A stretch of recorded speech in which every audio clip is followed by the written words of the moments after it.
Sakura সানস্ক্রিনটা আসলেই কেমন সেটা আজকের ভিডিওতে শেয়ার করব। হ্যালো এভরিওয়ান, আমি অনেক রিকোয়েস্ট পেয়েছিলাম সাকুরা সানস্ক্রিনের রিভিউ তোমাদের সাথে শেয়ার করার জন্য। আজকে আমি তোমাদের সাথে এই সাকুরা সানস্ক্রিনের রিভিউ শেয়ার করব। এরকম একটা পিঙ্ক কালার প্যাকেজিংয়ে আসে। এই সানস্ক্রিনে SPF 50 PA+++ UVA UVB protection দেয়। এখন দেখাবো এই সানস্ক্রিনের টেক্সচারটা কেমন। আমি আমার হাতে একটু অ্যাপ্লাই করেছি। এই সানস্ক্রিনটা ইনস্ট্যান্ট একটা ব্রাইট লুক দেয়, খুবই হালকা একটা ব্রাইটনেস দেয়, অনেক বেশি হোয়াইট কাস্ট দেয় না। এখন আমি সানস্ক্রিনটা ফেসে অ্যাপ্লাই করব। সানস্ক্রিন অবশ্যই 3 ফিঙ্গারে নিয়ে অ্যাপ্লাই করতে হয়। এই পরিমাণটা হচ্ছে ফেস আর নেকের জন্য। ফুল ফেসে আমি ভালো করে অ্যাপ্লাই করে নিয়েছি, ভালো করে ফিঙ্গার দিয়ে ম্যাসেজ করে নিয়েছি। খুব সুন্দর একটা ব্রাইট লুক দেয়।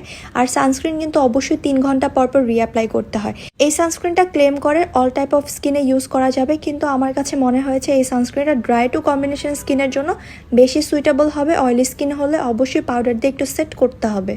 এই সানস্ক্রিন অ্যাপ্লাই করার পর অক্সিডাইজ হয় না। যারা রিজনেবলের মধ্যে একটা সানস্ক্রিন নিতে চাও, তোমরা চাইলে এই সানস্ক্রিনটা ইউজ করে দেখতে পারো।